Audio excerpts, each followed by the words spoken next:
First test of reassembled motor. Will I let the smoke out? Here goes.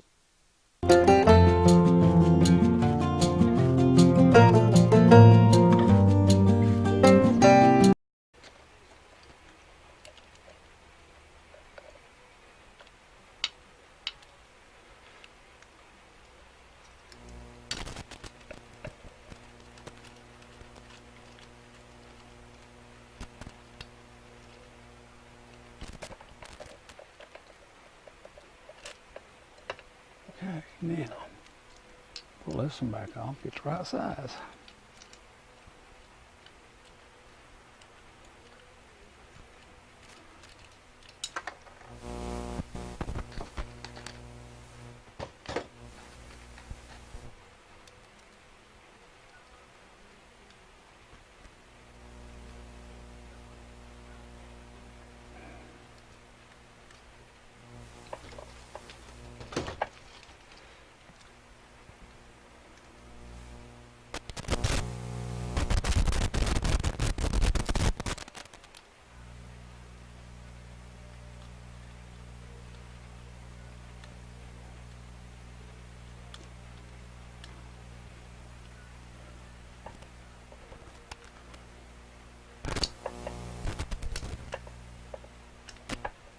Okay, yeah.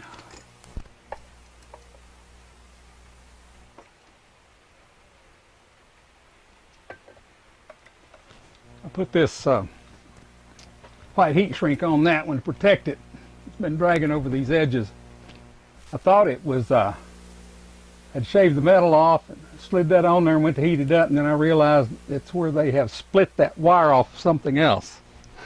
But anyway, it's on there now.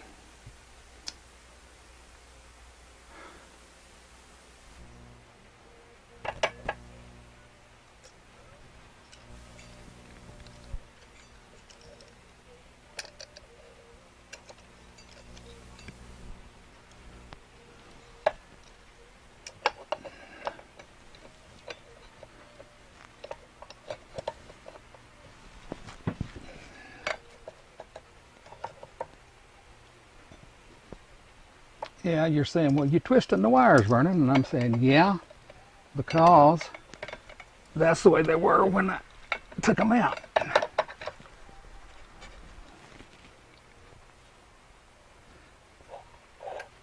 Yeah, the microphone has totally figured out now.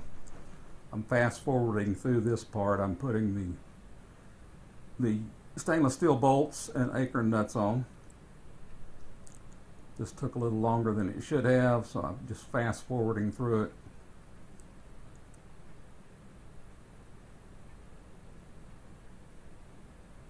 The bolts were harder to get in than they should have been.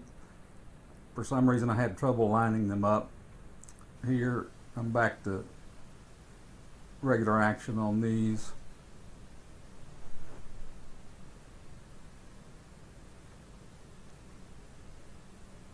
Putting the acorn nuts on.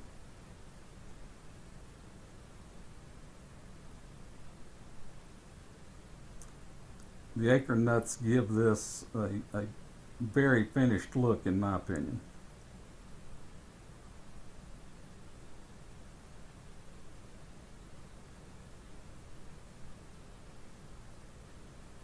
The acorn nuts on the far end have been put on with permanent Loctite, the red Loctite. I guess really it's semi-permanent since you can get it off.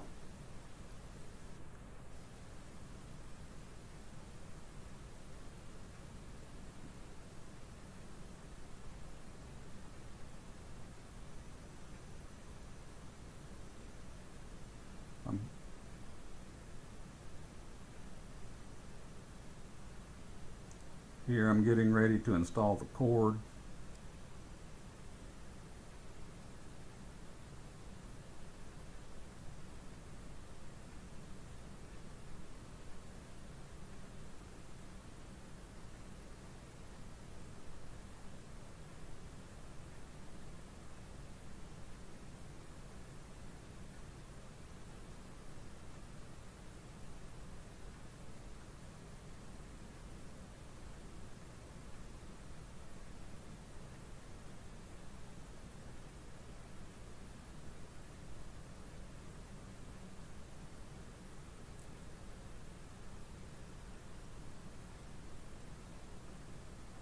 the final tightening on the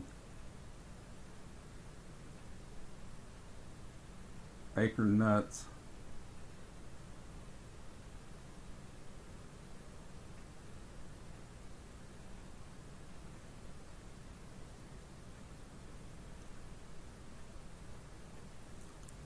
I'm turning the rotor to see if it's dragging.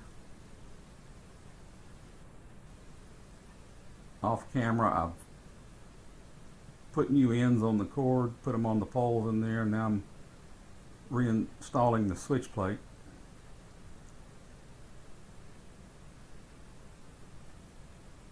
That is a small area with a lot of wires in it. You have to put a little pressure on that to get the wiring pushed down to where the switch will go in. I've arranged the wires as best I could, but still had to put a little pressure on the wires. It shouldn't be an issue. They're just the fact that there's wires on top of wires and they're kind of springy.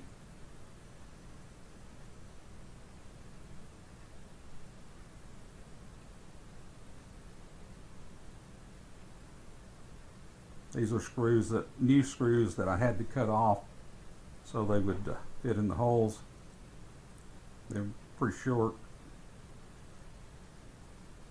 and my fingers aren't as nimble as they used to be,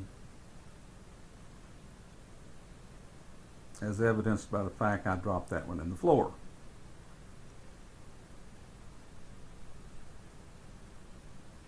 If something didn't go wrong, I would think it was unnatural. Here, I will hold the screw on until I have it started. There we go.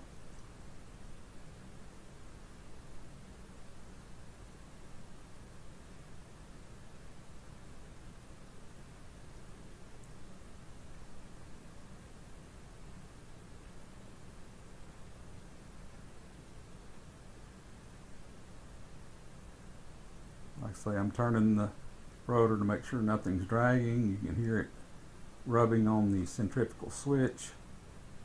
That's the only thing I can hear. I'm unplugging a couple other items out of this power strip so I can plug in the motor.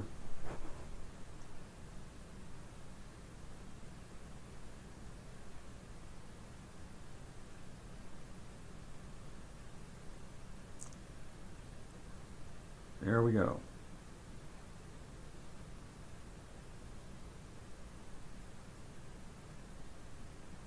It's running. You can't hear it, but it's running pretty darn smooth. I touched the end of the shaft there. I knew it was there. I just got too close to it. Here I'm talking about,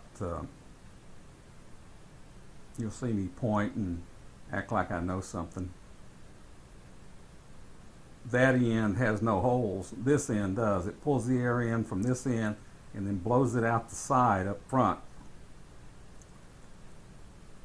Hopefully that'll help avoid pulling too much grinder dust in there. I'm talking here about looking at putting some kind of foam filters over that end that will, and it's working. As you can see, it's still running. I'm going to flip the switch down.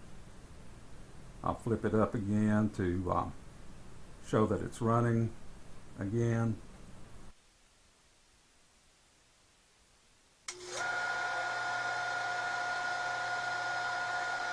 Not too bad. Sounds pretty good. Hardly any vibration.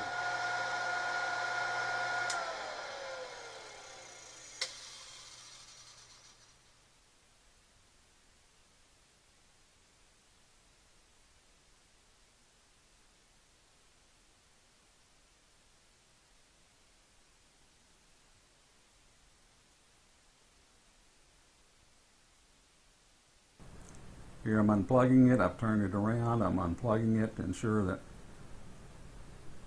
there's no possibility of it coming on with what I'm doing next. Here I'm showing you a bolt, what's left of a bolt I had to drill and get out that was a part where one of the retaining bolts was broken off in there.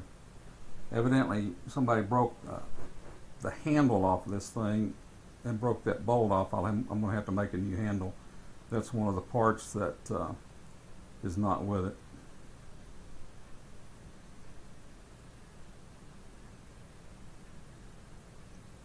This thing was a little difficult to get out.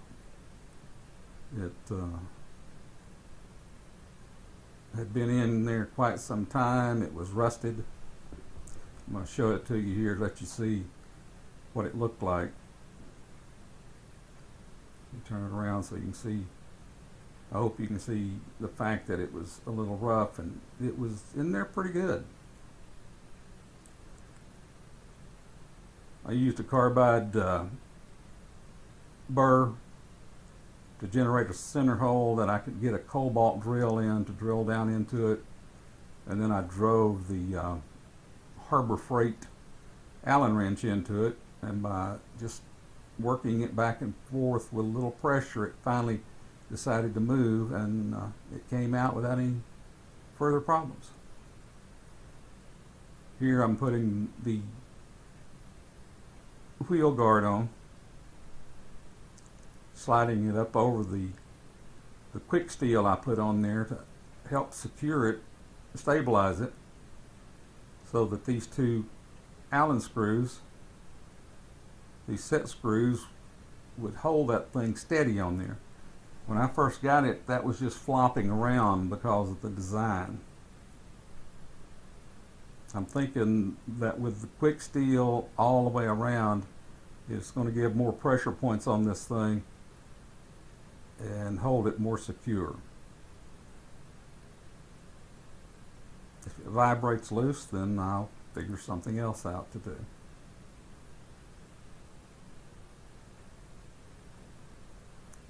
I may go back and mix up some liquid epoxy and put down in there. Not a lot, just enough to help hold it.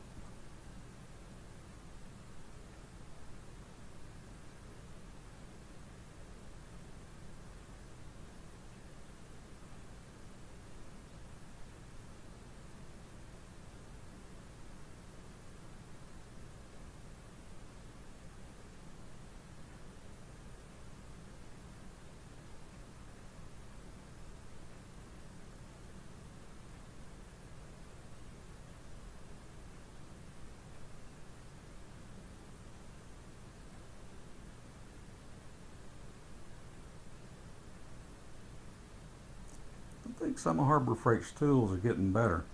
See, that's on there pretty snug. I remember a time when a Harbor Freight Allen wrench would have twisted off putting that much torque on it.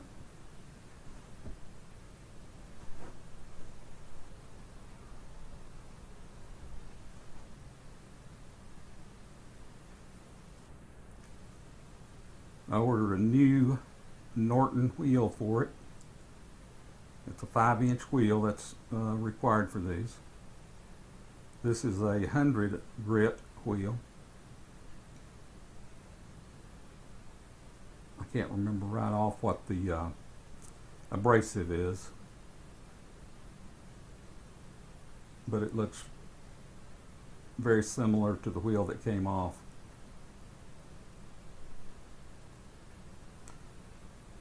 It's a 1-inch bore on this wheel, but that spacer's in there and I can't get it out, so I'm going to push it out with the spindle, being careful not to slam the wheel when it finally goes in. It's a fairly tight fit. It's not a perfect fit, but it's fairly tight. Here I'm going to hold it up with one screwdriver and ping it with the other one.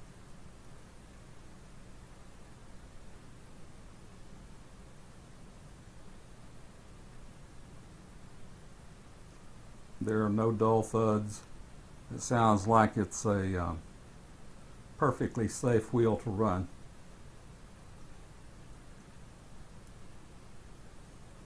Here I'm making a joke that there's no arrows on there to show the correct rotation orientation on it. So yeah, it's a lame joke, but anyway, it fits on pretty good. There's barely any slop in that. I mean, nothing you can feel the least bit when you're inserting it that it's not 100% contact with the arbor.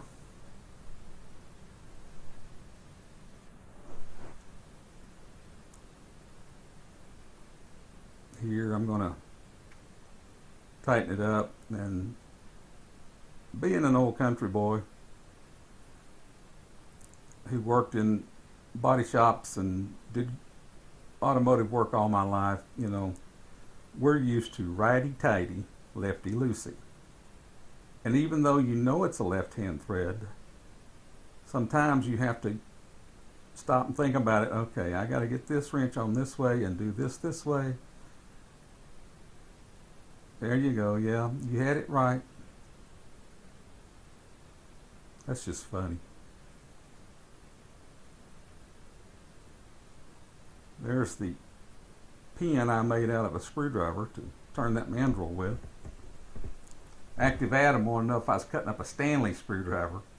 And I said, no, it's colored like a Stanley, but it's definitely an off-brand.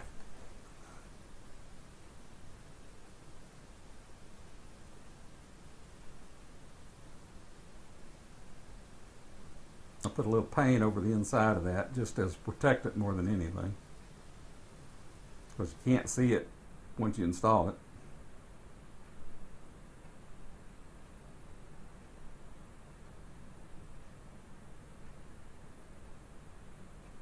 Those are 1032. No, pardon me. 10. What is it? 1024? Is 1032 or 1024 one of the two? But I had some new screws for that.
What it really needs is a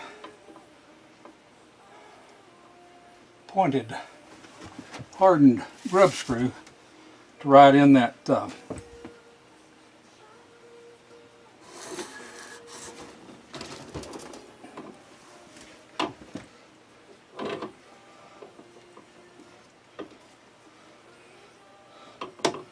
there's a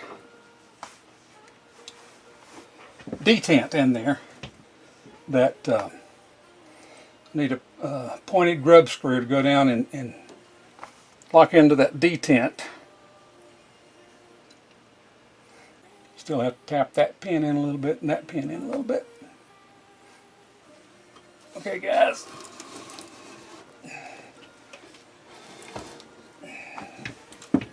That's the drill grinder. Like I say, I still need to make a stop for the bit. It goes right here. The bit goes in here.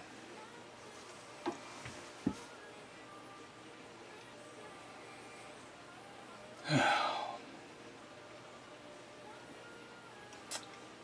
think I need to put a washer on the bottom of that spring.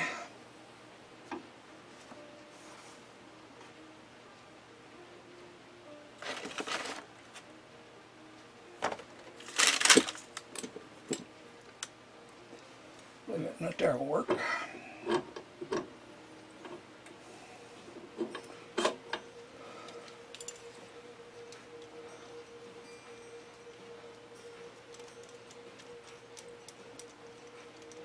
gonna have to do not a mail well.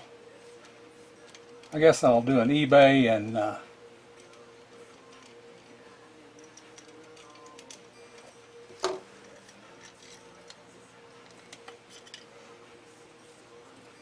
used machine tools video.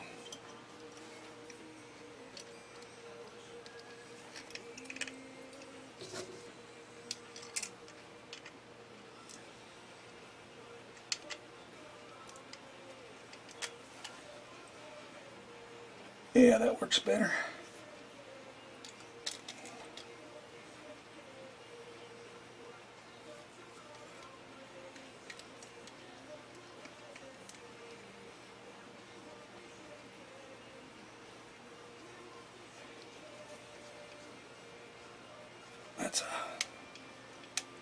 That's a good spring. I think I showed you guys the box I bought that's got like 400 springs in it. I needed a spring.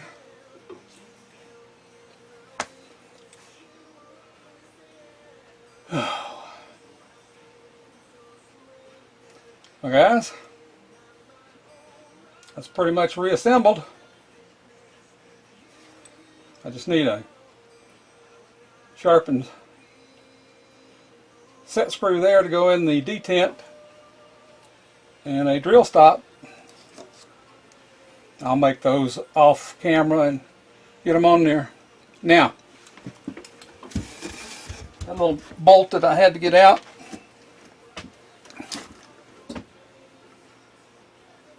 that is a carbide burr I got down at Lowe's.